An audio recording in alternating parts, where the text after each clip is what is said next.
Okay, so in this tutorial, we are going to look at Andy Thomas again, but this time using something that is actually found from the internet. So I've been looking up random triangle grids, and there are some that are more geometric and more tidy, but I particularly like this one. So what I've done is I've saved that or copy, and then I will paste it onto the image in a minute. Now, just to think about the steps ahead, if I was to put the triangles onto this guinea pig, because of the way I'm going to do it next, it might be quite difficult because there's so many different colours and so many different placements of colour on here. So what I'm actually going to do it on is a simple one colour animal for now, just to keep it as simple as I can. So I've gone for an elephant, and I might zoom in a little bit. Now, the first thing that I want to do is to paste on the image that I really liked. So if I copy that image and I Control V, it is now on top. So as you can see, it's not quite big enough. It has these drag bars at the side. If I just zoom out the littlest bit, you can see that actually you can just resize it, you can reshape it, you can warp the triangles even more. If I was doing this very carefully, I might do this many triangles only in the head and then another section down here. To give the full effect for now, I will use it just on the body just to help the tutorial. So I pressed OK at the top. It was just a tick. It doesn't really matter because you can get rid of it in a minute.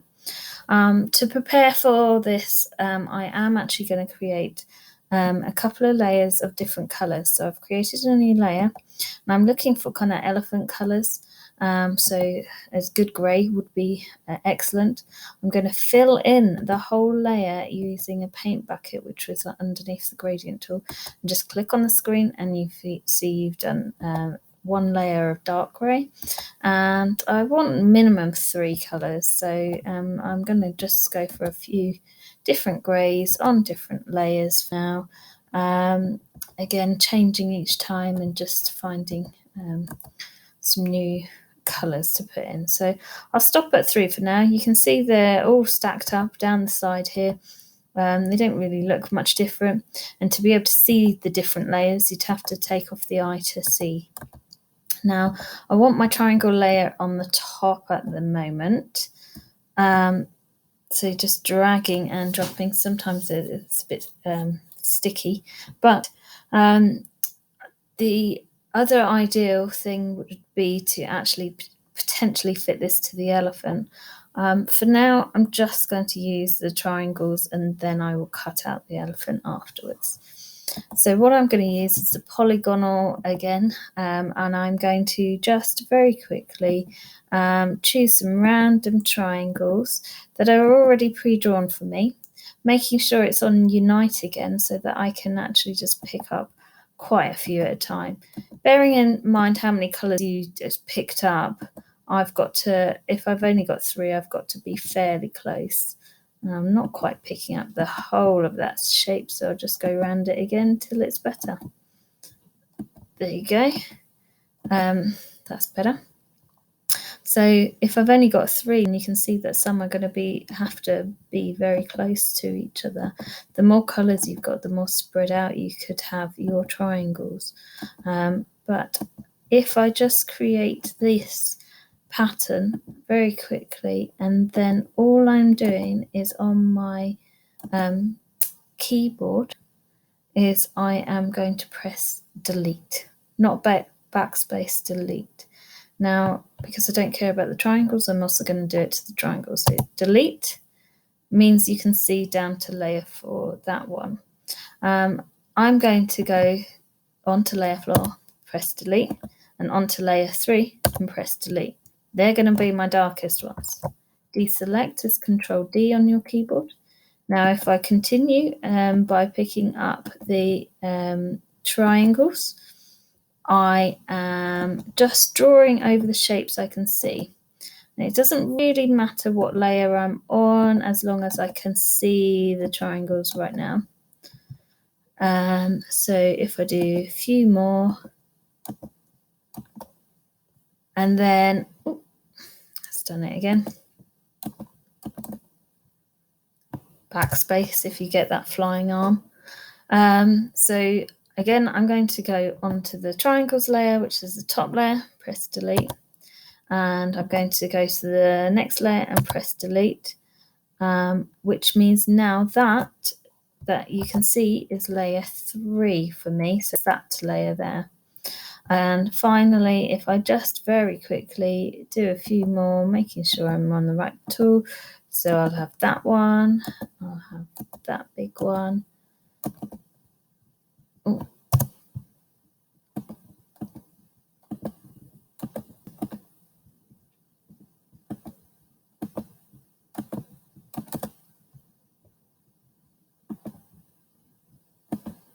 Just going to join those together for the purpose of this demo. Now, once I'm happy, again, go to the triangles, delete it, and this time I'm not going to delete further, so that is layer 4. Now that looks all right as it is, but it's not an elephant yet. So what I'm going to do is I'm hiding the triangles, and actually I'm going to hide all the other layers just for now so I can see the elephant. Make sure you have clicked on that layer, and I am going up to something called quick selection underneath this bean-like shape. Now, I find it easier selecting the actual animal rather than the background. And what I'm doing is kind of clicking on it until it's selected the shape. It will try and help you find what pixels to pick up. But as you can see, it does struggle sometimes and it picks up part of the background. So at the top here is a plus and a minus. If it's going wrong, you just go to the opposite, which in this case is a minus, and take out some of the things that it got wrong. You can spend a while smoothing it. You can actually switch to another different thing. I prefer the polygonal because I quite like clicking around the different shapes, but there's all sorts of different things in there. Okay. Now, I actually need to delete the background of the animal, so I'm going up to select, inverse, which is now, as you can see around the edge, all the background, and I'm going to go to layer 2, press delete, layer 3, press delete, layer 4, press delete. You can't really see what's happened. I'm just going to deselect until I put these back on. And you can see where the triangles that I had created are going to show through like that. Now, clearly that is not the finished example, but it does show you a good way of quickly getting triangles all over the place. The only issue with this particular tutorial that I can foresee is you won't be able to shape your different triangles along with the curves of the animal as well. Can you see the lines of the hair are thinner and longer because they actually give the illusion of that hair moving down, whereas if I went back out to the tongue, it's larger triangles that are just a bit bolder in shape. That is the only issue with using a pre-made grid, that you can't get all of that luxury triangles in the right shape. But I think it's a pretty decent start and you can see where it's going to go. So I'm going to stop there